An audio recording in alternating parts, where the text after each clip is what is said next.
So, hallo und herzlich willkommen. Ich habe hier den lieben Ralf Macicic und den lieben Tim, aka RPG Kurga. Und Hallo. wir haben jetzt ein schönes Interview mit dem lieben Ralf, mit dem Art Director von damals, von Piranha Bytes. Und ja, da hat er zugestimmt, da habe ich mich natürlich super gefreut. Und da habe ich halt damals eine Zeichnung gehabt von ihm zu meinem Geburtstag bekommen, von Diego, eine Konzeptzeichnung. Und die fand ich so toll und ich wollte halt wissen, ob du dazu eine Anekdote oder irgendwas hast. So. Also das Lustige war, bis du mir das Foto gezeigt hattest, habe ich dieses Concept Artwork tatsächlich völlig vergessen gehabt. Das ist einfach so. Das sind Sachen, die sind ja vor gut und gerne über 20 Jahren entstanden.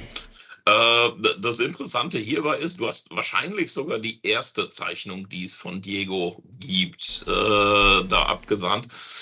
Ich glaube, ich habe 2 oder 3 von diesen Ganzkörperansichten gemacht und wir hatten dann letzten Frühjahr über das World of Gothic Forum, weil ich beim Aufräumen hier, wir sind halt nach Ostfriesland gezogen vor 3 Jahren, eine ganze Schublade mit Gothic 1 Artworks noch gefunden habe und dachte so, es macht keinen Sinn, die hier verstauben zu lassen. Ich würde die gerne an Leute weitergeben, denen das Spiel was bedeutet.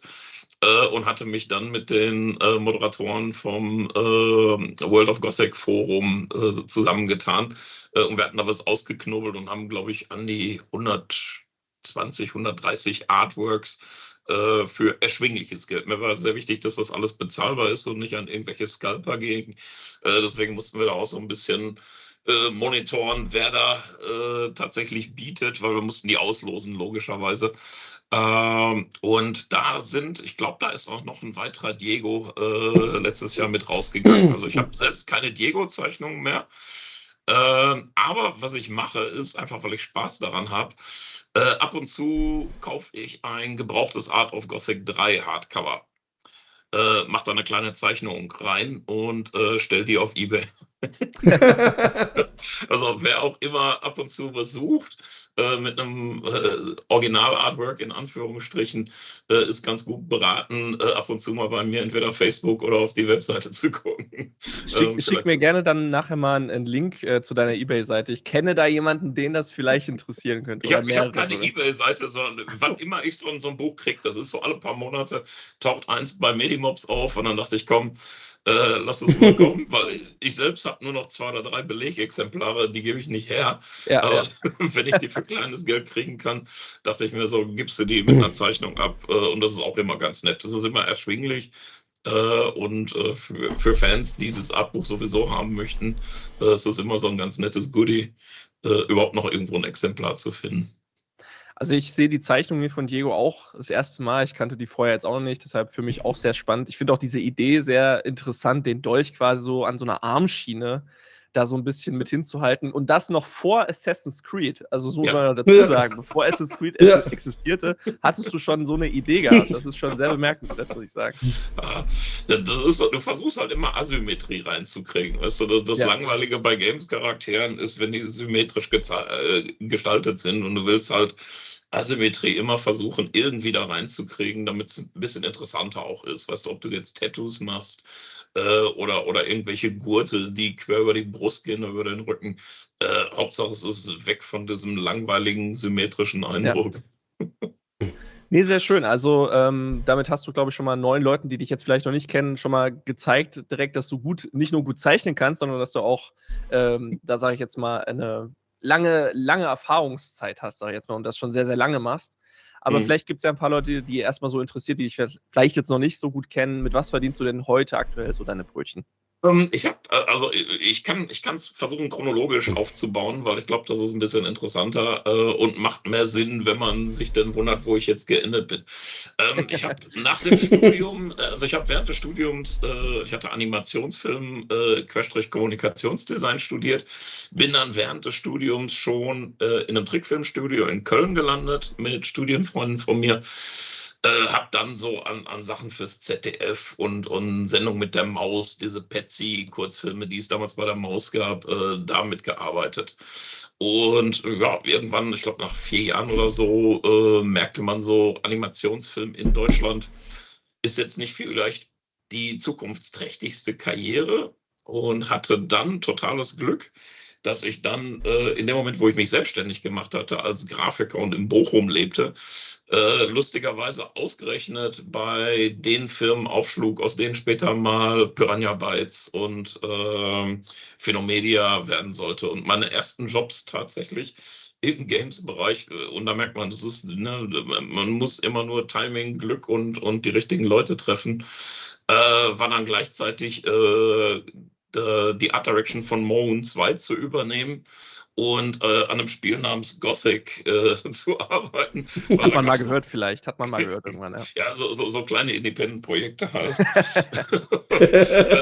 hatte bei beiden, es war absolut nicht klar, dass das solche Popkulturphänomene damals werden sollten, weil ich glaube, Piranha Bytes, die waren froh, dass sie jemanden hatten, mit dem man reden konnte, der dann auch tatsächlich diese Ideen versucht hat, zu Papier zu bringen und weiter auszuarbeiten, weil das waren nur halt, ja, 4 Leute in einem kleinen Büroschlauch von 20 Quadratmeter und vollgestopft mit PCs und Postern und Referenzmaterial. Und ja, das Schöne war, diese Reise Games ging für mich damals erst los. Und ich hatte, abgesehen davon, dass ich wahnsinnig viele super nette Leute getroffen habe, immer wieder Glück, dass die Projekte, die kamen, dann auch tatsächlich spannend waren. Ne? Das heißt, irgendwann habe ich dann relativ zum Ende dieser ganzen Games-Zeit auch so Collectors Editions designt. Es gibt da so Assassin's Creed Box und so, die man machen durfte. Und das macht natürlich einen Heidenspaß. Und daraus ist so ein bisschen auch die Liebe zur Buchgestaltung und generell so Designprojekten im Entertainment-Bereich geblieben. Das heißt, heute mache ich sehr viel Arbeit für kleinere Filmstudios, also viel Industriefilm-Storyboards. Ich mache Theaterprojekte, also Backgrounds und Kostümdesign, Posterdesign und. Und in erster Linie Comics. Und da schließt sich so ein bisschen der Bogen. Also warum ich zum Trickfilm gekommen bin, war eigentlich so meine Liebe zu den Comics. Mir war aber damals schon klar, da kann man in Deutschland eigentlich nicht so richtig von leben. Mhm. Und je älter ich wurde, umso mehr merkte ich so, Computerspiele ist toll, weil der Bereich hat mich super behandelt. Das hat fantastisch funktioniert für weit über 20 Jahre für mich. Aber das ist so ein Altersding. Ich merkte dann, wenn man immer nur an Spielen arbeitet, die eine Nummer hinten dran haben. So und so Teil 4, so und so Teil 5, so und so Teil 6. Ist die kreative Herausforderung oder das kreative Ausleben nicht mehr ganz so spannend. Ja, das war vor knapp 10 Jahren und dann dachte ich so, ermuntert von meiner Frau, die Comiczeichnerin ist, ich würde gerne dieser großen Liebe Comics nochmal eine Chance geben, bevor ich zu alt bin und mich vielleicht auch nicht mehr traue, umzuswitchen. Und habe mich nach und nach in diesem Bereich hineingearbeitet. Man besucht Workshops, man findet Freunde, die ähnliche Interessen haben, aber auch Zeichner sind. Und auch das führt, wenn man die ganze Zeit aktiv in diesem Bereich tätig ist, immer wieder zu Kontakten und Möglichkeiten, sich zu engagieren. Ich habe zum Beispiel vor etwas über 4 Jahren jetzt das internationale Comic-Seminar in Erlangen übernommen. Das ist so einmal im Jahr stattfindender Comic-Workshop, der ist ziemlich speziell europaweit, weil der richtet sich eigentlich so an Leute, die nicht, ich würde mal Comics kennenlernen, sondern das sind meist ambitionierte Autoren, teilweise schon veröffentlicht, die ihre eigenen Projekte nochmal weiterbringen wollen, aber dann im Rahmen von, das ist so eine Comic-Klosterwoche, wenn man das möchte. Ja, ne? Man zieht sich zurück, man hat 2, 3 gestandene Professionelle und arbeitet dann an den eigenen Sachen. Das Coole ist, und das ist so schön, dadurch, dass ich lange Zeit im Games-Bereich gearbeitet habe, auch als Abteilungsleiter für Grafikabteilungen, lernt man auf diese unterschiedlichen Sensibilitäten gut einzugehen. Ne? Also im Games-Bereich ist es so, In Extremfällen ist es so ein bisschen wie so ein Löwendoktor. Ne? Dem einen muss man ein bisschen klarer sagen, was man machen möchte, den anderen muss man vielleicht ein bisschen vorsichtig in eine bestimmte Richtung schieben. Aber man merkt, mit sehr vielen unterschiedlichen gestalterischen Richtungen und Sensibilitäten sinnvoll umzugehen. Und das kommt mir jetzt tatsächlich ganz gut zu Pass in meinem neuen Betätigungsfeld. Würdest du also auch sagen, kurze Zwischenfrage gerade dazu, würdest du also auch sagen, dass du im Laufe deiner Zeit auch als Chef, sage ich jetzt mal, auch so gelernt hast, so Führungsqualitäten zu entwickeln für Menschen? Oder sagst du, das ist so ein beiläufiges Ding, habe ich gar nicht so gerne gemacht, ich wollte mich eher auf die Arbeit selber, auf die kreative Arbeit eher konzentrieren der Leute? Ist eine komplexe Frage, die braucht eine komplexe Antwort, glaube ich. Also ich hab nie das Bestreben gehabt, vielleicht ganz zu Anfang meiner beruflichen Laufbahn, so Anfang, Mitte 20, da wollte man irgendwie der Boss von irgendwas sein. Dann habe ich festgestellt, nachdem ich irgendwie 2, 3 Mal Regie geführt habe und so, will ich gar nicht. Ja. Mag ich nicht. Ne?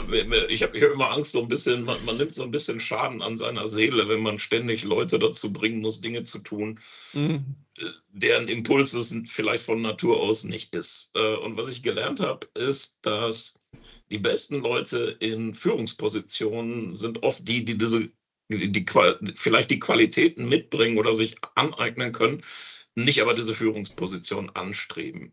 Ne? Ja. Also ich bin auch zu dem Comic-Seminar so gekommen, ja, der Vorgänger Paul, der das aufgebaut hatte und über 30 Jahre fantastisch gemacht hat, zog sich so langsam aufs Altenteil zurück und ich hatte so die Befürchtung, oh, wenn das niemand übernimmt, der mit viel Herz dabei ist und sich selbst zurücknimmt, ne, weil man stellt sich hier in den Dienst einer Sache. Das ist bei Games auch so. Ne? Also ihr müsst euch vorstellen, Concept Artist oder Art Director mit so einer Leitungsfunktion im Games-Bereich ist, du bist der Manager von so einer Band. Weißt du, jeder spielt absolut fantastisch auf seinem Instrument. Ne? Und die kommen auch als Gruppe zusammen, aber um dem Ganzen eine gewisse Kohärenz zu geben, musst du lernen, mit Menschen umzugehen, auf eine Art und Weise, die nicht verletzend ist, nicht so patronisierend von oben runter, sondern so, okay, das ist die Richtung, lasst uns nicht den Fokus verlieren und man fühlt sich immer wieder in diese Rolle gedrückt. Also ja, ich muss es hier sinnvoll machen, ne, weil Leute werden krank, Projekte müssen zu Ende gebracht werden, man lernt diese Qualitäten zu entwickeln. Und das Spannendste ist, es ist so ein bisschen, ich weiß nicht, wer von euch zum Beispiel diese Tagebücher von Marc Aurel kennt. Absolut großartig. Es war ein römischer Kaiser. Genau, ja. Also ich kenn sie nicht, aber Marc Aurel habe ich mir diverse Dokus schon mal, sag ich mal, angeguckt. Also er ist mir ein Begriff. Ich weiß auch, dass es ein Kaiser war, aber jetzt die Tagebücher selber kann ich auch nur Dokus, ja. Was es ist, und das ist eine Qualität, die man lernen muss, die habe ich nicht mitbekommen, ist, man ist so ein bisschen stoisch, was das angeht. Das heißt, man muss immer wieder meditieren, sich daran erinnern, warum bin ich hier, was mache ich hier, was ist meine Funktion, ne, kann ich das überhaupt? Versucht selber sein Ego so ein bisschen in den Hintergrund zu drängen, damit die Sache funktioniert. Ne? Und das ist das, was ihr im Games-Bereich macht. Ne? Also es gibt 2 Arten von Art-Direktoren. Das ist entweder My Way or the Highway. Das funktioniert, aber die Leute sind nicht immer glücklich, die da arbeiten. Oder man sagt, okay, das ist unser Ziel und ich versuche jetzt jedem individuell beim Finden des Weges zu diesem Ziel so viel Hilfestellung zu geben, wie ich kann. Ne, was bedeutet, man nimmt sich selber zurück. Ne, ihr müsst schon gestalten, das heißt sagen, das ist die Vorgabe, ne, ich gebe hier die Richtung vor, aber in dem Moment nimmt man sich auch wieder zurück, weil sobald alle das Ziel gesehen haben, ist jetzt, wie komme ich dahin, ohne dass ich Leute verformen muss oder deren künstlerische Sensibilitäten so wahnsinnig einschränken muss. Und das ist Zeug, was mir halt heute gut zu Pass kommt. Ne? Wir machen immer wieder Filmprojekte in Storyboard-Form und sowas, bei denen man tatsächlich auch mehrere Leute versuchen muss, auf eine Richtung einzuschießen, ohne aber die ganze Zeit wie so eine Glucke da drauf zu hängen. Und das ist fantastisch. Man muss dann auch manchmal so die Zügel so ein bisschen führen oder sich auch selber dann mal so ein bisschen auch treiben lassen und die Leute so ein bisschen, so es ist ja auch eine Teamsache dann oftmals. Ja. Und du warst ja jetzt bei Gothic 1, bei Gothic 3 vor allem mit aktiv. Du hast auch gesagt, damit hast du ja deinen Games-Bereich so, damit ging es halt los eher, ne? Bis auf Sven Bomboln und Mohun und die Themen davor. Aber ich sag mal so, hattest du so eine Arbeit wie bei Gothic 1 schon mal in irgendeiner Art und Weise vorher schon mal gemacht? So ein Medieval Fantasy Setting und du hast mir uns ja schon mal bei einem Gespräch erzählt, Designentscheidungen, ne? Wie hast du dich inspirieren lassen, etc. Aber du hast sowas jetzt im Vorfeld noch nicht gemacht, so in so eine Richtung. Nein, das nicht. Aber das Interessante ist, auch das ist so eine Sache, die man lernt und die einem klarer wird, wenn man älter wird, ist, in meiner Vorstellung muss eine Person, die sowas gestalten will, eine bestimmte Sensibilität mitbringen. Ne? Man muss einfach besser werden. Das heißt so, ja, habe ich noch nicht gemacht. Wenn man sagt so, ja, okay, das war's jetzt. Oder man sagt, habe ich noch nicht gemacht, traue ich mir aber zu. Und man wächst hinein. Und das Spannende ist, die Erfahrung zu machen, dass man hat ein Ziel, man hat auch eine bestimmte Vorstellung, wie dieser Charakter sein soll, den man da auszufüllen hat, weil man spielt am Ende eine Rolle. Und das Interessante ist, du machst es lang genug und intensiv genug und engagiert genug und irgendwann bist du diese Figur. So verrückt wie das ist, dass du versuchst, dich zurückzunehmen. Aber es ist genauso viel künstlerische Entwicklung wie charakterliche Entwicklung vielleicht. Ja. Und das passt natürlich super. Also gerade wenn ihr so Spiele wie Gothic seht. Die klare Aufteilung bei uns war das Visuelle dieser Welt. Das ist der Bereich, den ich als Vorleistung zu erbringen muss oder zu erbringen habe.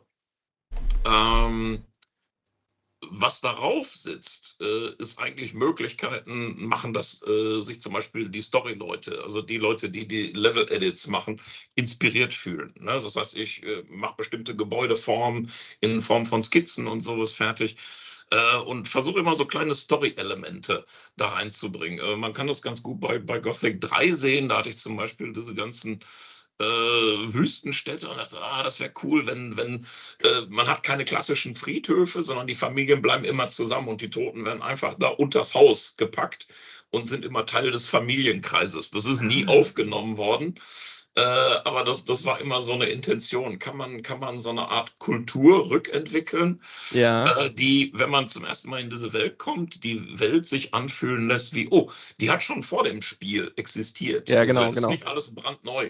Das ist der Grund, als ich 77 oder 78 zum ersten Mal Star Wars sah. Also das fühlt sich so gebraucht an. Man hat so das Gefühl, das war eine Zukunft, die aber schon existiert, bevor dieser Film anfing. Und diese Designprinzipien damals vielleicht noch unbewusst aufgenommen und dann versucht immer wieder auch anzubringen, auch bei späteren Projekten wie den Siedlerspielen. Ich glaube, ich hatte Siedler 7, Siedler 8 seinerzeit gemacht. Und auch das ist was, ne? Wie fühlen sich diese Welten an, als ob sie schon gab, bevor ich den Start-Button drücke? Also das, was du gerade mit Gothic 3 erzählt hast, muss ich mal beobachten. Ich spiele ja gerade aktuell wieder Gothic 3 und da muss ich mal ein bisschen versuchen, da mal so einen Blick dafür mal zu entwickeln. Alex? Ja, das ist mir auch nicht aufgefallen, genau. So. Ihr hattet mir eine ganz wunderbare Frage zu Gothic 3 geschickt. Und zwar, es gibt die polnische Gothic 3 Collectors Edition, die ich tatsächlich damals wahrgenommen habe, die aber nicht auf meinem Mist gewachsen ist. Ich hatte diese deutschen Verpackungen gemacht, das heißt die Collectors Edition auf Deutsch und die reguläre Edition, also auch von der Covergestaltung und von dem Material her und das ganze Zeug wie Schriftform und. Aber was die polnischen Kollegen da gemacht haben, ist nochmal eins draufgesetzt. Also es war total schön gestaltet, also wirklich mit Folien, Golddruck und weiß der Teufel was. Das finde ich auch so abgefahren, wie anders und wie hübsch das auch aussieht. Und dieses eine Foto von dem Buch, also dieses Album Gothic 3 Buch, was man dann da unten sieht, das war dieses Foto, wie der Krieger da mit dem Schwert da steht vor dieser Ork-Armee, vor dem Turm, das war das erste Bild, was ich jemals zu Gothic 3 irgendwann mal gesehen hatte. Bevor ich das Spiel tatsächlich von mir. Das ist tatsächlich eins von meinen Sachen. Ich war so enttäuscht, dass diese Szene im Spiel niemals existiert. Das stimmt. Das ist leider wahr. Es war in der Zeit, wo ich das gemacht hatte, und das muss irgendwann in der Mitte der Produktion gewesen sein, auch ein Plan gewesen. Na, und ich dachte, das ist super. Man beschrieb mir die Szenerie, aber das hat sich hinterher, weil dieses Spiel halt mit wahnsinnigem Zeitdruck zu Ende produziert wurde, dann auch ziemlich zerschlagen. Ne? Berühmt ist die Story, Ja, dass okay. es Pferde geben sollte, aber nicht gab und so. Ja, Also, genau. ne, Aber, und aber es gab teilweise sind solche immerhin, Szenarien auch. Entschuldigung, immerhin gab es ja Kühe und Hühner und Schweine, die es ja zuvor Ja, nicht Das gab. stimmt. So, Aber wenigstens. keine früher gab es ja Haare. keine, ja. Das Ja. stimmt.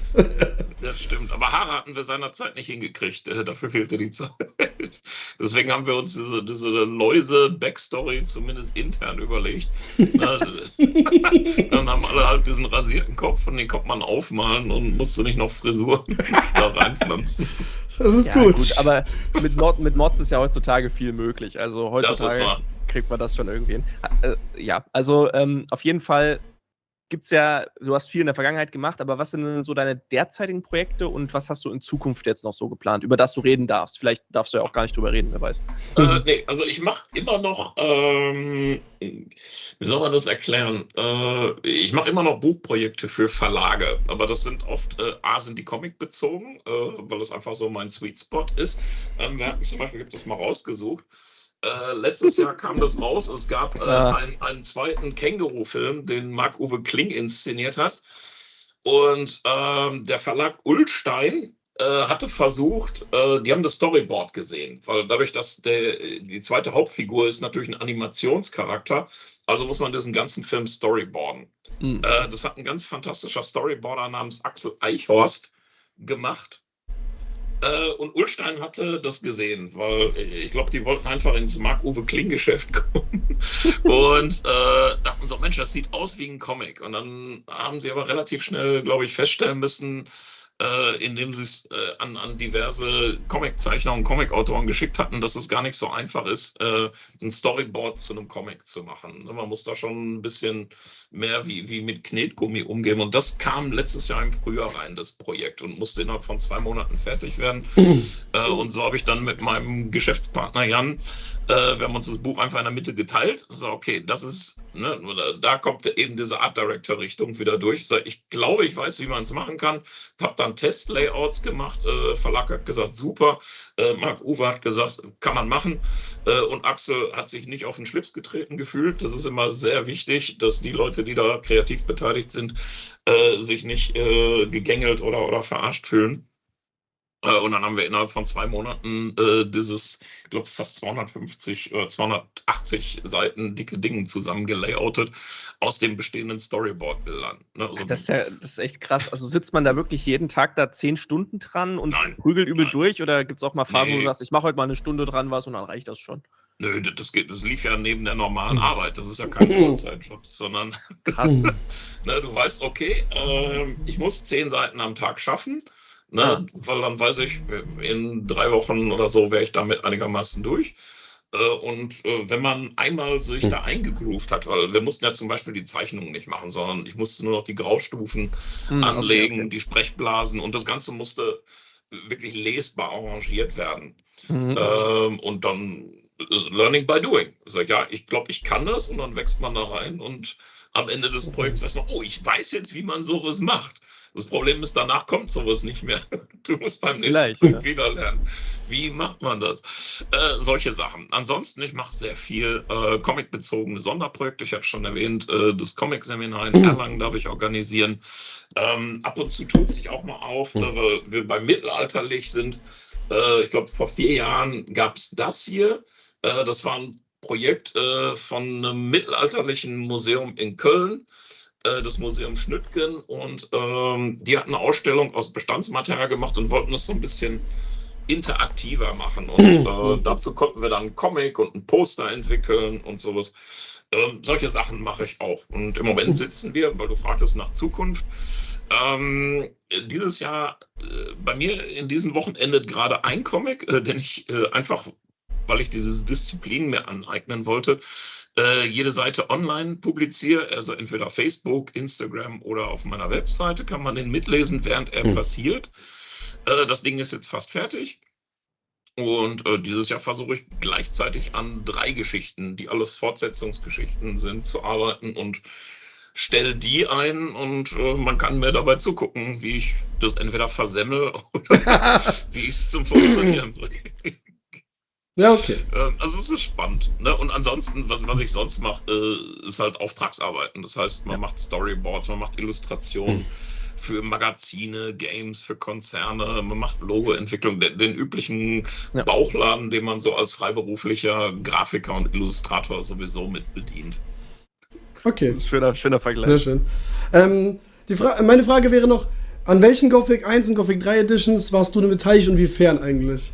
Weil es gibt ja wirklich extrem viele verschiedene Gothic 1 Editions, Gothic 3 Editions.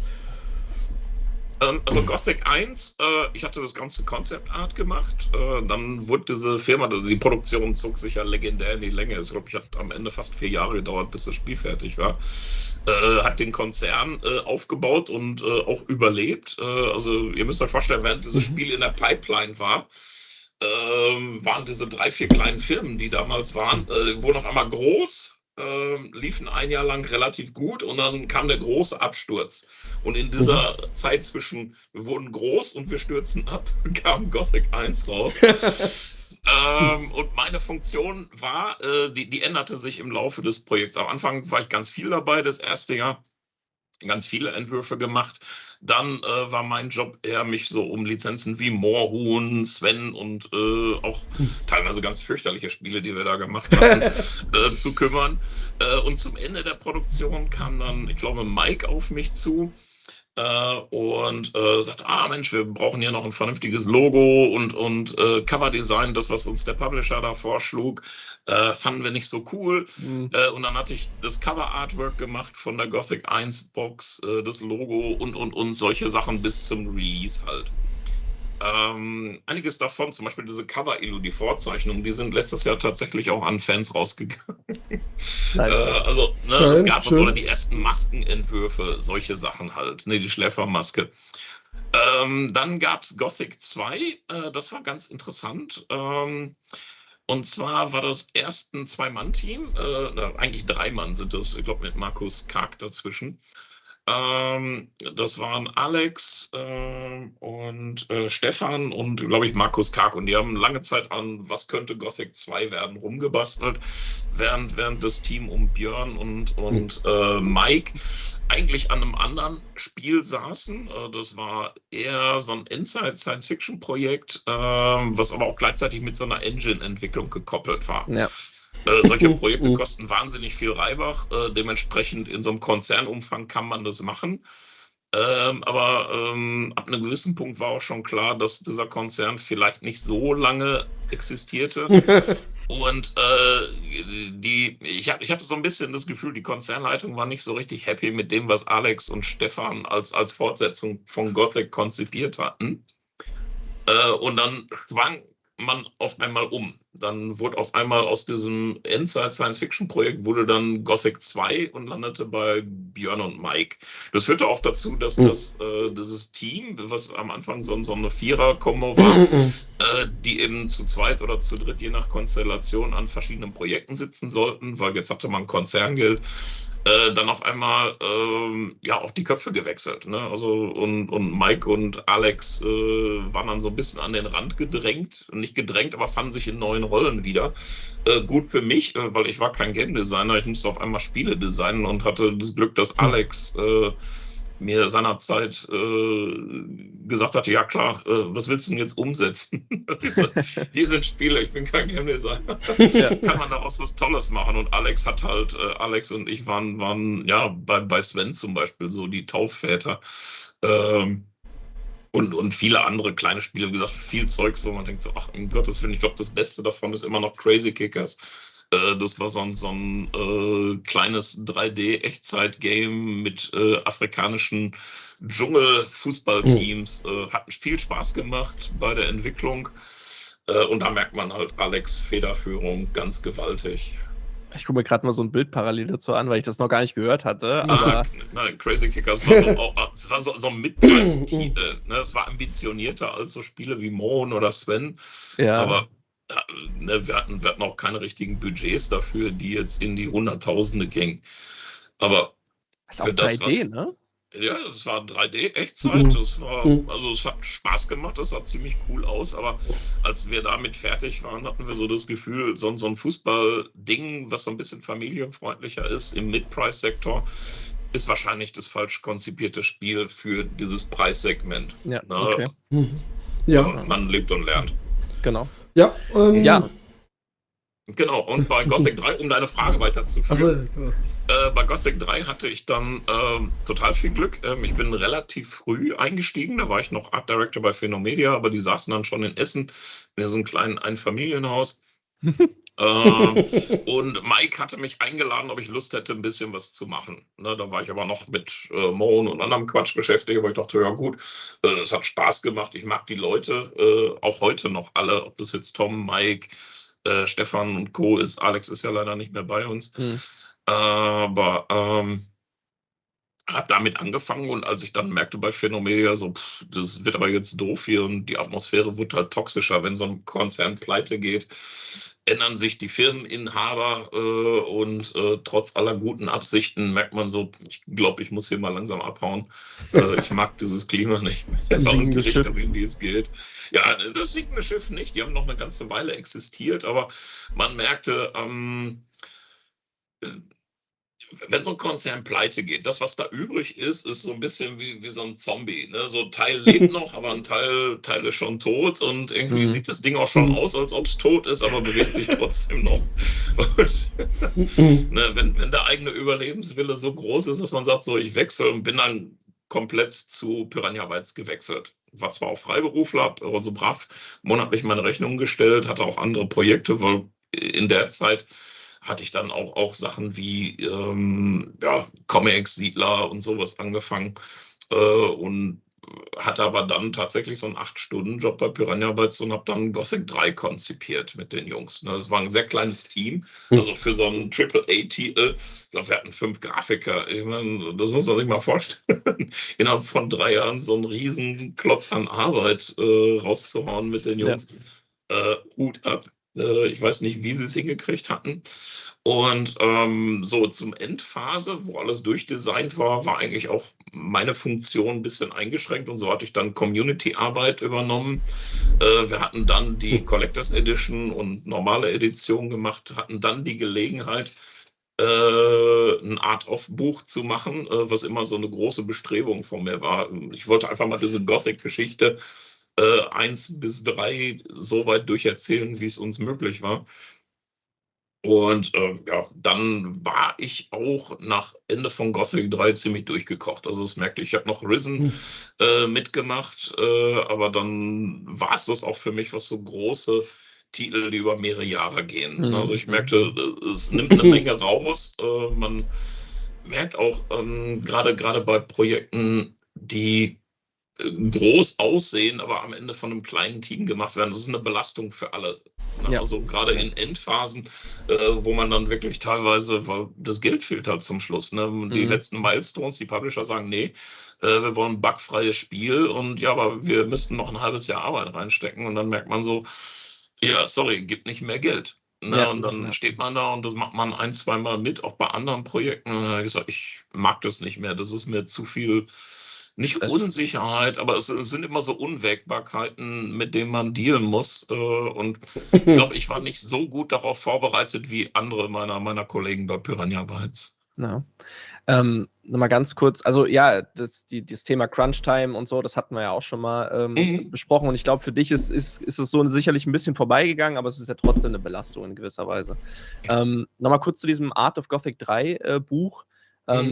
Mir persönlich fehlt das jetzt noch in meiner Sammlung. Hast du zufällig noch eins bei dir rumliegen, was du abgeben könntest? Ich habe tatsächlich nur noch 2, glaube ich zumindest. Die stehen noch hinter mir im Regal.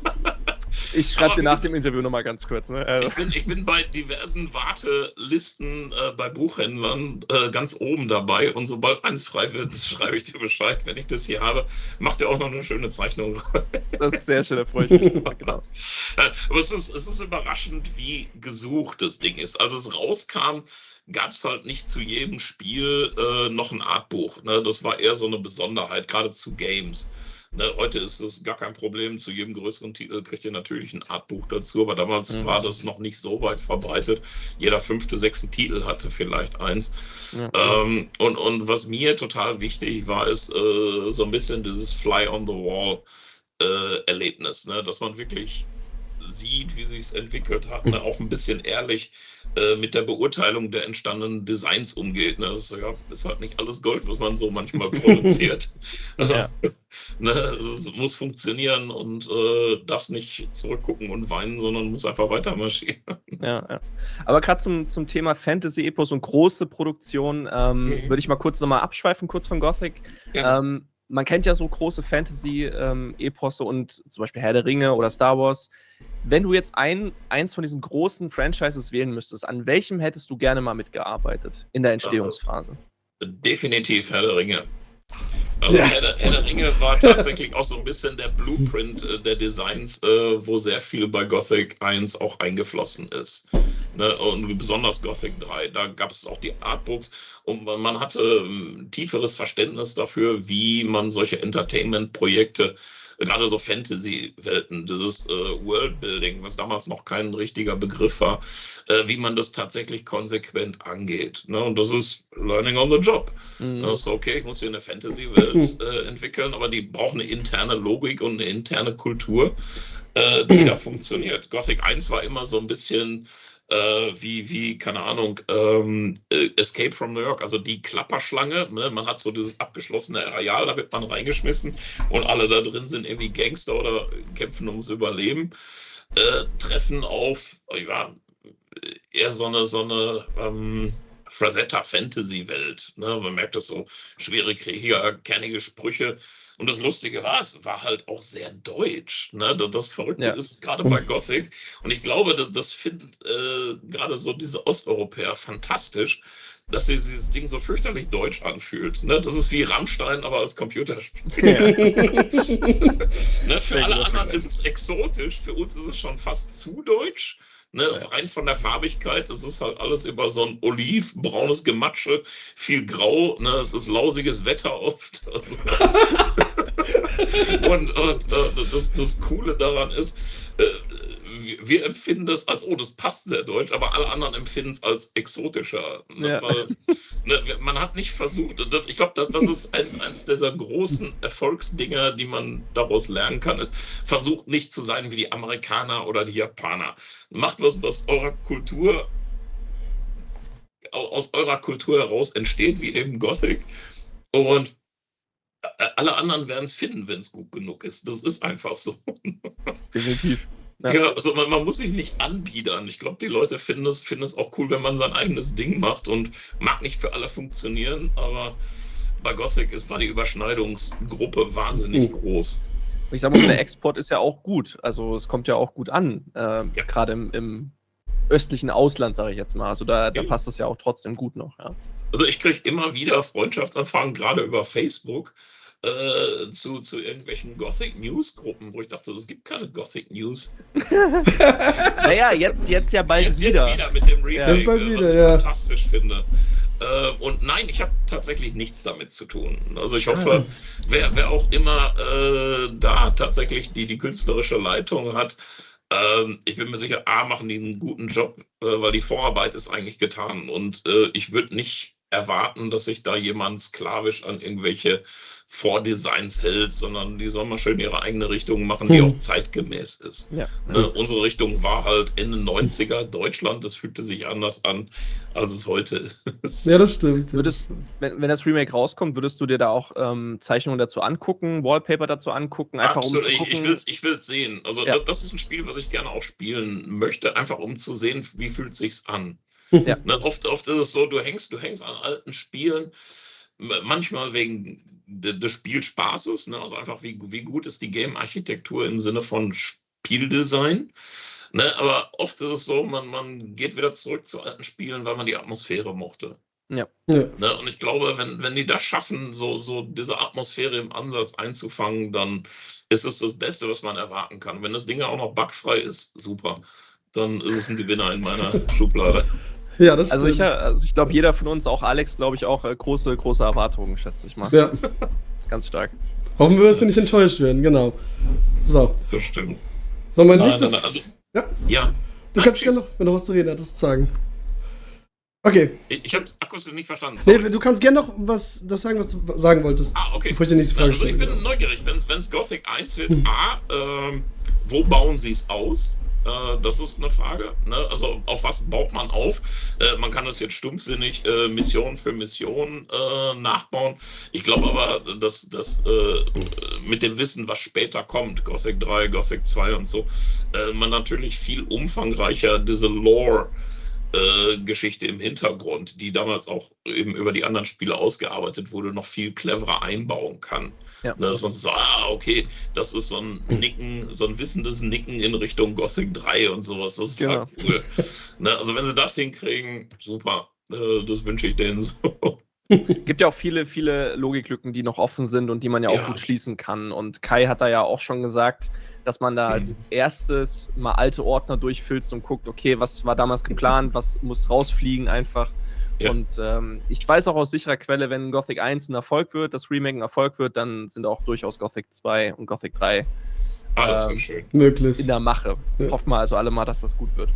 Das ist echt schön. Wir hatten gerade bei Gothic 2, ich habe halt immer nur über die Schulter geguckt, als es entstand, weil in erster Linie, glaube ich, war der Character-Designer war Uwe seiner Zeit, und Uwe hatte, und deswegen hoffe ich, dass sie Gothic 2 remaken. Ihr müsst euch vorstellen, wenn so eine Figur abgewickelt wird, war damals keine andere Möglichkeit, die vernünftig zu painten, so wie heute, sondern man musste die Abwicklung in Photoshop aufklappen, musste dann malen, und jedes Mal, wenn die Sachen so an die Kanten stießen, also wenn Texturkanten projiziert wurden, hat Uwe das immer mit so einem Wischfinger gemacht. Das heißt, immer wieder an den Figuren kamen da so gewobbelte, geschmierte Ecken, und ich so, Uwe, du kriegst eine Photoshop-Version ohne Wischfinger, aber bitte nimm einen Stempel, mach irgendwas, aber nicht immer diese verschmierten Pixel. Das ist fürchterlich. Aber auch dadurch entstehen tatsächlich solche gewissen Charakteristiken. Damals war abgefahren zu sehen, was die so in eigener Richtung machen, weil ich hatte mit Gothic 2 nicht viel zu tun, einfach weil ich mit anderen Projekten beschäftigt war. Aber wie nimmt man das auf? Und das war total spannend für mich zu sehen, in welche Richtung die Jungs dann alleine liefen, ohne dass ich was damit zu tun hatte. Sehr, sehr spannend. Ja, sehr, sehr gut. So, du hast ja auch gerade schon Gothic 2 angesprochen. Warst du an Gothic 1 Sequel irgendwie beteiligt, oder hast du auch über die Schulter geguckt oder irgendwas? Oder hast du irgendwas darüber zu erzählen? Gothic 1 Sequel, also das, was ursprünglich von Mike und nicht Mike, von Stefan und Alex mit Markus Karg entwickelt wurde. Ich meine, ich war im Gespräch und hatte so ein paar Concept Art, also das wirklich nur ganz grobe Skizzen gemacht, um so ein paar Ideen konkreter durchdiskutieren zu können. Als ich die beiden wieder so ein bisschen mehr in meinem Leben hatte und sie sagten, komm, lass uns mal ein bisschen spitballen, also einfach so ein paar Ideen rumschießen, und wir saßen dann beim Kaffee bei denen unten im Büro, und wie das so ist, als Zeichner hast du dann auch schnell ein Blatt in der Hand und skribbelst dann bestimmte Ideen an. Aber die sind alle hinten übergefallen. Also es war echt faszinierend, was sie sich überlegt hatten. Es war wesentlich linearer als Fortsetzung von Gothic gedacht. Aber dadurch, dass es sich, wenn man es denn präsentiert, vielleicht für die meisten von den Leuten mit dem Portemonnaie als nicht brandinnovativ anfühlt, was man gar nicht will, ne? Sondern ich mache eine Fortsetzung, und der Zauber ist, ich mache dasselbe, aber einen Ticken anders. Ne, man initiiert ein paar neue Ideen, aber im Großen und Ganzen will man das, was es das erste Ding gut gemacht hat, eigentlich weiterführen. Und das hatten sie gemacht. Ne? Während dann, als ich glaube, Björn und Mike neu dazu kamen, die dann einen komplett anderen Blickwinkel auf das Projekt hatten und ganz andere Idee gepitcht hatten, flog dann eben das erste Ding aus dem Fenster, und damit auch meine Skizzen. Also ich bin sicher, die sind noch in irgendwelchen Ordnern bei irgendwelchen Insolvenzverwaltern im Lager, aber ich glaube nicht, dass die jemals wieder das Licht des Tages sehen werden. Aber es hat meines Wissens nach, kann auch sein, dass ich da falsch liege, aber ich meine mal gehört oder gelesen zu haben, das Einzige, was vom Sequel überlebt hat, sind die grünen Scavenger. Die haben es in Gothic 2 ins Add-on dann geschafft, glaube ich, Ja. wieder. Ja. Ich glaube auch, aber ich muss gestehen, so tief war ich nicht drin. Mhm. Also ich finde es absolut bewundernswert, was Maike und Björn dann auf die Kette gekriegt hatten, weil die hatten eine wesentlich verkürztere Produktionszeit. Ja. Und auch wenn man einen Teil der Assets übernehmen konnte, es war immer noch eine gewaltige Leistung, das dann auch noch funktional und releasebar hinzukriegen. Schwer eindrucksvoll. Ich wollte gerade sagen, da kam ja noch viel dazu, neue Texturen sicherlich, viele neue Rüstungen genau. mussten erstellt werden, Waffen, eine ganze Storyline, die ganzen Quests, die ineinander verbunden waren. Ich habe, sorry, dass ich kurz abschweife, aber es gibt so viele Dialoge, die einfach an so einem Board irgendwie zusammengefrickelt werden mussten, die einfach zusammen kombiniert sind. Wenn du das sagst, dann antwortet der nächste Charakter das und so weiter und das hörst du vielleicht nie, wenn du das tust und so. Also wirklich total krass. Und man findet auch teilweise heute, Alex, ich weiß nicht, wie es bei dir ist, aber man findet ja heutzutage auch noch so Dialogfetzen, die du 20 Jahre oder ewig, wie du das Spiel kennst, nie gehört hast. Ja, oder Einfach, geheime weil du Stellen einfach im anders Spiel spielst. auch. So, du findest irgendwas, was du sonst noch nie gesehen hast, da hinten Richtig. in der Ecke in Gothic 2 so oft. Vor kurzem das über der Höhle bei dem Banditen in Gothic 2 ganz am Anfang. Da ist ja auch eine Schlucht mit dem Amulett und sowas. Das wusste ich früher nicht. Das habe ich beim letzten Let's Play mit der Switch erst herausgefunden. Versehentlich. Ja, also wie gesagt, da gibt es ganz viele Sachen. Und ja, Ralf, du hast ja mal erzählt, du hast ja auch mal die Spiele gespielt, aber es ist jetzt schon ein bisschen her. Ja. An was kannst du dich noch so erinnern, so Storyline-mäßig? Aus Gothic 2, Gothic 3, irgendwas, dir im Kopf geblieben ist? Ich muss dir echt sagen, die meisten der Storylines sind ein einziger Blur. Und der Grund dafür ist, dass ich während des Entstehens immer wieder Variationen davon gehört habe. Selbst wenn ich dir jetzt erzähle, ja, da gab's dieses Gespräch mit dem König und so Figur und du stehst da und nicht, dass ich es jetzt schlecht nachher finde. In welcher Version erinnere ich mich jetzt? Weil ich wusste, in die Tiefe musste ich nicht einsteigen. Ne? Das heißt, ich hab's gespielt, nachdem es fertig war. Gothic 3 lange fertig war. Das war das erste Mal, wo es diesen Monster-Patch gab. Da dachte ich, okay, jetzt kann man es zocken. Und Gothic 1, das war in der Zeit, oh Gott, das muss, bevor ich bei Gothic 3 eingestiegen bin. Und selbst da bin ich mir ziemlich sicher, dass ich Gothic 1 nicht durchgezockt habe, sondern irgendwo nach 20 Stunden ausgestiegen bin. Sorry. Also ja, es mag sich jetzt sehr sakrilegmäßig an, aber es ist nichts ist schlimmer als Leute, die, weißt du, so Donald Trump-mäßig behaupten, sie haben irgendwas gelesen oder wahrgenommen, was man einfach nicht dokumentiert, oder wo jedem klar ist, der erzählt gerade kompletter Bullshit. Nein, aber wie gesagt, es mag immer sein, dass ich mich an eine bestimmte Art, ich erinnere mich an Story-Elemente, zum Beispiel mit den Pferden, wohl wissend, dass wir nie die Pferde da reingekriegt haben. Ja, und dann müssen die durch die Wüste und dann gab es den Punkt und dann gab es den Punkt und ich so, ja, das ist das, woran ich mich erinnere, aber wie bin ich dann von A nach B gekommen?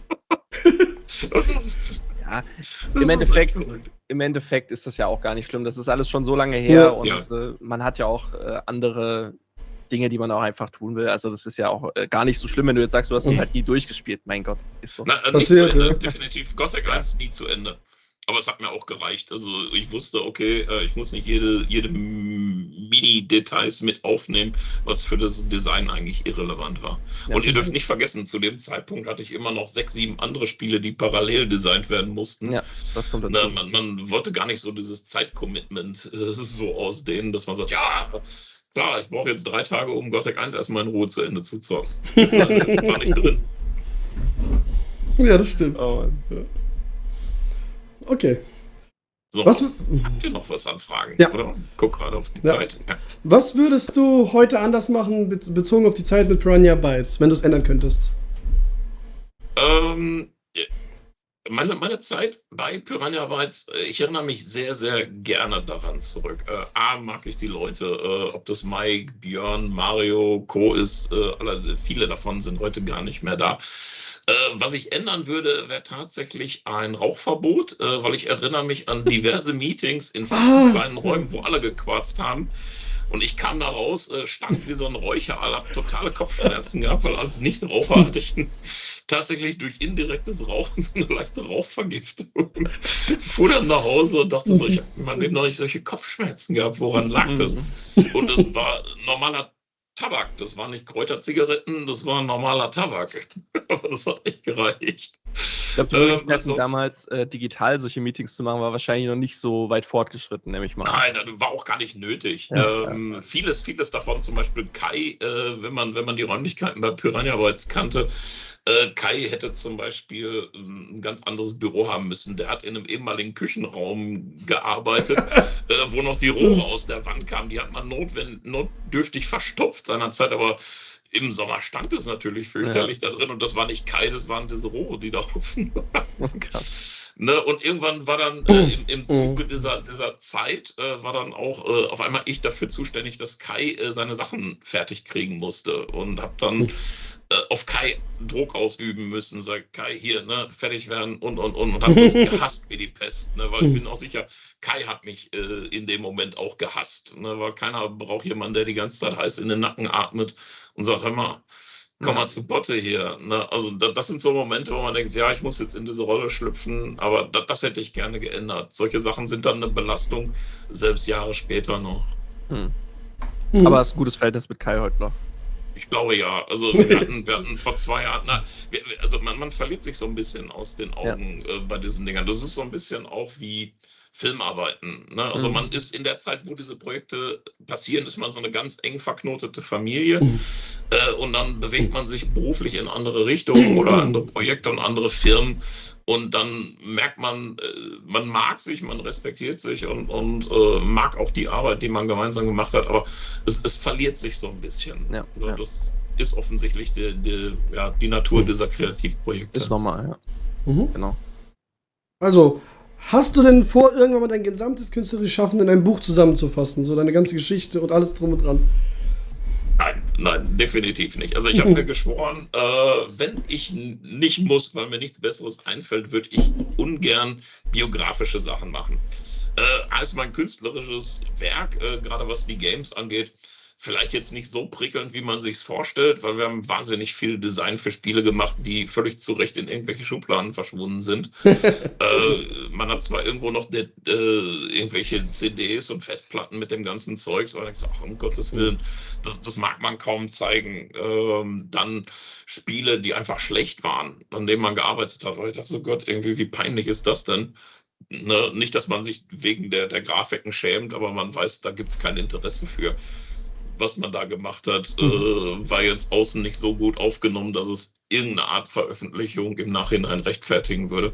Und ehrlich gesagt, mein eigenes Leben ist, glaube ich, gar nicht so spannend. Also ich habe halt, ich glaube, 24, 25 Jahre für die Games gearbeitet, habe viel hübsches Artwork produziert. Bei Siedler war ich so schlau und habe die ganzen Sachen immer in einem Buch gezeichnet. Das habe ich noch. Und das ist tatsächlich hübsch. Ne? Also wenn man es zufällig beim Aufräumen in der Hand hat, denke ich so, war nicht alles Mist, was man produziert. Ja. Ich glaube, Sammler würden das auch gerne in ihrem Besitz haben. Ja, das stimmt. 100%. 100%. Ich muss mal gucken, ich werde ja auch nicht jünger und meinem Gefühl nach, wo soll man die Sachen hinlegen? Wer auch immer meinen Nachlass am Ende weggibt, dem bedeutet das gar nichts. Also würde ich es dann wahrscheinlich vorzeitig irgendjemandem überlassen, der da wirklich was mit anzufangen war. Das stimmt. Okay. Welche Künstler haben dich denn auf dem Weg dorthin inspiriert? Oder vielleicht die auch nicht mehr leben, mit denen du auch gerne mal vielleicht ein gemeinsames Projekt gestartet hättest? Künstler bei Gothic, ich habe es schon ein paar Mal auch erwähnt, vieles davon sind Künstler, die vor 150 Jahren schon teilweise nicht mehr existierten, diese ganzen Orientalisten und. Es gab natürlich auch Leute, die einen schwer beeinflussten. Craig Mullins ist zum Beispiel einer von denen. Also wenn du digital malst und zeichnest und Konzeptart machst, Mullins war zum Beispiel Age of Empires und so, also viele Großprojekte, Filme, so einer der Leute, wo ich dachte, so Gott, was hätte ich dafür gegeben, dem mal eine Zeit lang über die Schulter gucken zu können. Weil man merkt, die haben eine spezielle Art zu denken, die sich wahnsinnig für diesen Bereich eignet. Na, und dass die Sachen auch noch fantastisch aussehen, wo man denkt so, ich sollte anfangen, Rasen zu mähen oder Gitarren zu bauen, aber ganz sicher nichts mit Zeichnen. Weil so gut wie diese Leute werde ich nie werden. Aber das wäre so ein Traum von mir gewesen, mit solchen Leuten mal arbeiten zu dürfen. Ja, okay. Wolltest du schon immer in eine künstlerische Richtung gehen oder hast du mal in der Kindheit gedacht, du willst was anderes machen? Irgendwann? Ich wollte unbedingt Arzt werden. Das war so ein Traum von mir. Habe aber dann festgestellt, mit der Schulausbildung, die ich hatte, war das nicht möglich. Bin dann eine Zeit lang auch in einem Kloster gelandet, einfach um meinen Kopf klar zu kriegen, was will ich überhaupt mit meinem Leben machen. Und habe mich dann entschieden, ich würde gerne was mit ja, Film und Design machen und Games und ja, Film und Comics und so. Zumindest was die Designschiene angeht, sind die Überschneidungen sehr groß. Die narrativen Geschichten, also alles, was filmisches oder spielerisches Erzählen oder Comic erzählen, könnten unterschiedlicher nicht laufen vom technischen her und wie man es strukturiert. Aber das ist tatsächlich immer so ein Wunsch geblieben. Das heißt, ich merke das auch so, selbst mein privates Interessenleben eiert immer um diese 3 Punkte rum. Ne? Also es sind Games, Comics und Film. Und vieles davon konnte ich tatsächlich ausleben, mit Film auch, weil ich bin auch bei SAE zum Beispiel Dozent für Filmgeschichte. Also im Nebenjob, weil mir das einfach wahnsinnig viel Spaß macht. Und ich dachte, es macht keinen Sinn, sich all dieses Wissen anzueignen, wenn man keine Möglichkeit hat, das jemandem anderen als Starthilfe mitzugeben, das einfach nur so in diesem Nerd-Geek-Sein verpurzeln zu lassen. Ich meine, ihr seht, was mich hier umgibt, so in meinem Arbeitszimmer. Also einen nerdigeren Nerd werdet ihr wahrscheinlich kaum finden. Selbst wenn ich mich ansehe und denke so, okay, ich habe den weißen Bart, es ist nicht mehr rechtfertigbar, dass ich mich in diesen nerdigen Details verliere, zumindest im normalen Leben. Aber man merkt schon, wo das Herz schlägt. Hat ja zum Glück nichts mit dem Alter zu tun. Aber kurze Nachfrage nochmal wegen der Arztgeschichte. Was für ein Arzt wäre es gewesen? Welche Fachrichtung? Ich vermute eher Gynäkologie. Nicht aus den Gründen, die ihr denkt, sondern weil ich habe festgestellt, ich kam immer besser und schneller mit Frauen klar als mit Männern. Das ist so ein Charakterding. Und wahrscheinlich dachte man so, oh, ich glaube, das wäre ein Bereich, in dem ich effektiver wäre. Okay. Ja. Okay. Sehr schön. Und jetzt noch. Ja.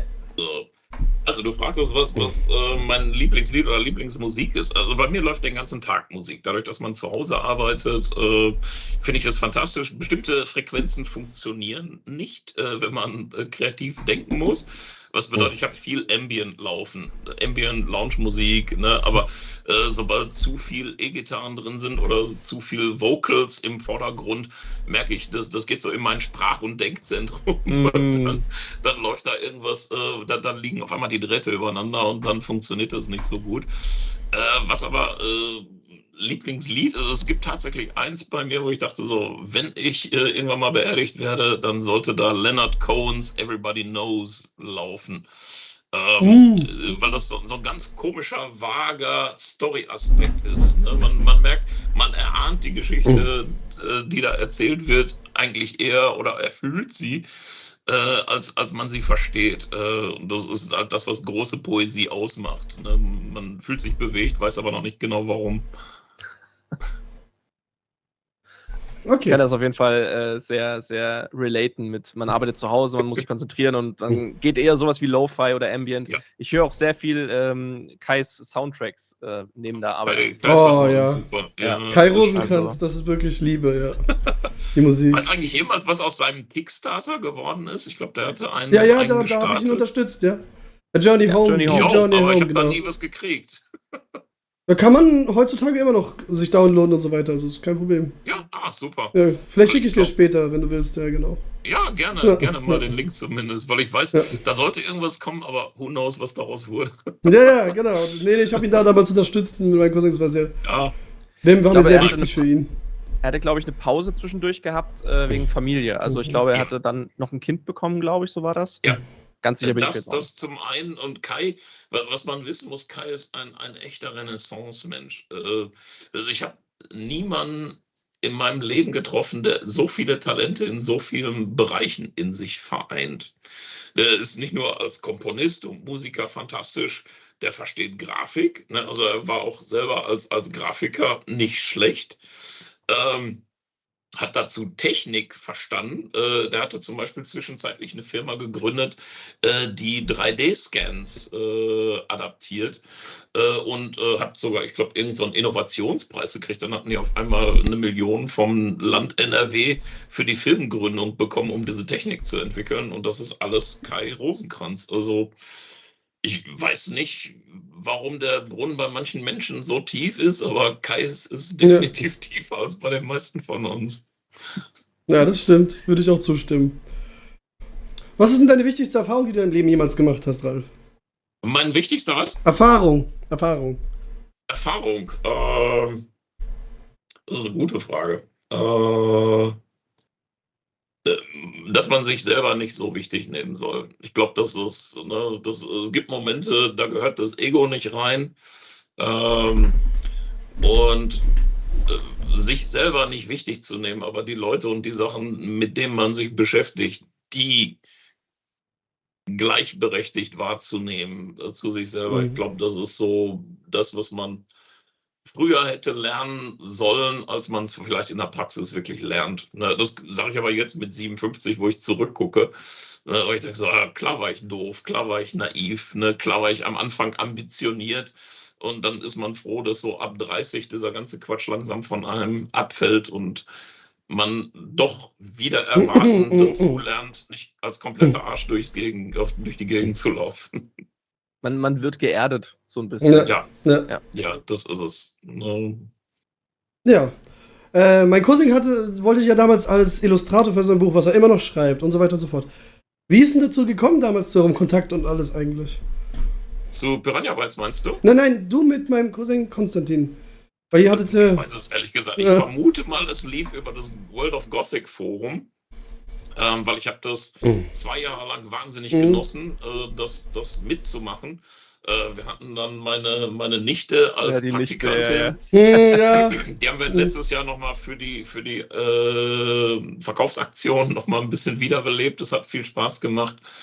Aber ich vermute, der Kontakt wird wahrscheinlich übers Forum gelaufen sein. Aber verzeih, wenn ich mich nicht erinnere. Es war damals bei Facebook, ihr habt da immer geschrieben. Der Account existiert auch nicht mehr von ihm. Deswegen, genau. Ja. Es kann sein, Also ich versuche immer wieder, wenn es Anfragen über Facebook gibt, weil man findet mich ja unter meinem Klarnamen, ich versuche dem auch immer wieder nachzukommen. Das heißt, ob das jetzt so Anfragen sind wie eure zum Beispiel, wo ich denke so, klar habe ich Zeit, weil diese Spiele, ob das jetzt Moon ist, Sven, Gothic, nicht nur, dass die mir viel bedeutet haben,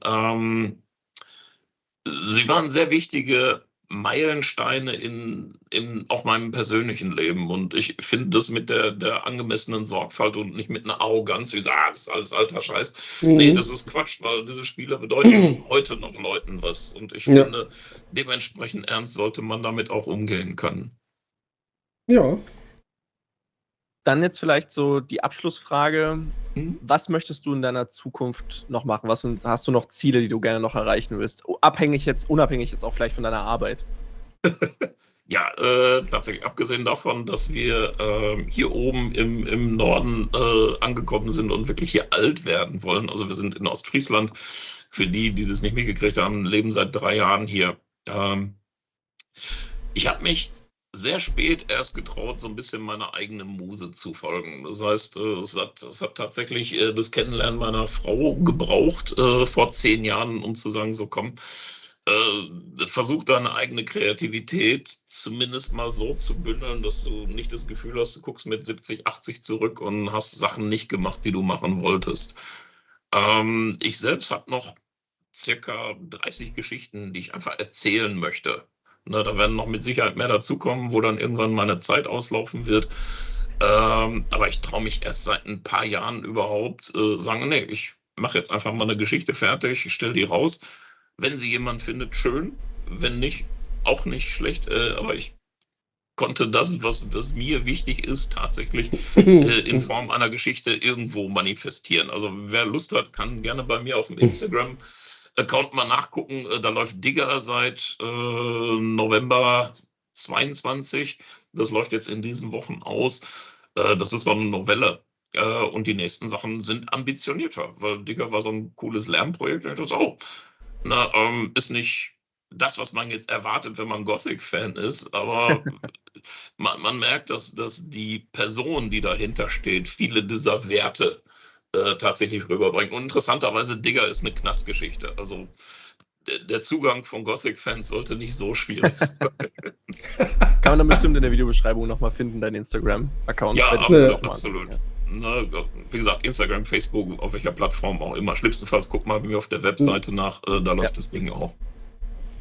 Genau, nein, das sind die Sachen. Also meine nächsten Jahre, ich werde wahrscheinlich nicht vor 80 aufhören zu arbeiten, weil erst jetzt darf ich machen, was ich wirklich möchte und so schnell mag ich das nicht hergeben.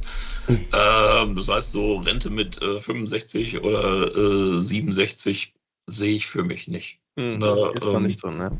Nein, es wird mit Sicherheit sein, dass ich das irgendwann motorisch oder mental nicht mehr leisten kann, das zu machen, was ich machen möchte, aber das ist halt das Leben, was einem so zustößt. Man vergisst es gerne, weil wenn man 30 ist, Anfang 20 bist du unsterblich, ab 30 merkst du, vielleicht ist meine Strategie nicht so toll, ab 40 merkst du, scheiße, mir läuft die Zeit da weg. Ja. Und ab 50, im Idealfall denkt man sich, ihr könnt mich alle mal, ich mache jetzt meinen Kram. Ja. Und ich sag mal so, du hast ja immer noch deine riesige Bibliothek und du hast ja auch noch dein Homekino, also ich sag mal so, du hast ja immer noch Alternativen, wenn du dann selber vielleicht nicht mehr... Wenn ich nicht mehr kann und nur noch genießen kann, werde ich auch das machen. Dann viel lesen wahrscheinlich. Ja. Ganz genau. Das ist so ein schöner Abschluss. Ja, das hat mir viel Spaß gemacht. Vielen Dank, dass ich da sein durfte. Gerne. Und ja, schick mir einen Link, wenn es online Genau, geht. mache ich sofort dann. Und ich werde dich auch allen verlinken, genau. Ja. Super. Okay. Dann habt noch ein schönes Wochenende. Ihr auch beide. Bis hoffentlich bald. Ja. Bis dann. Ciao.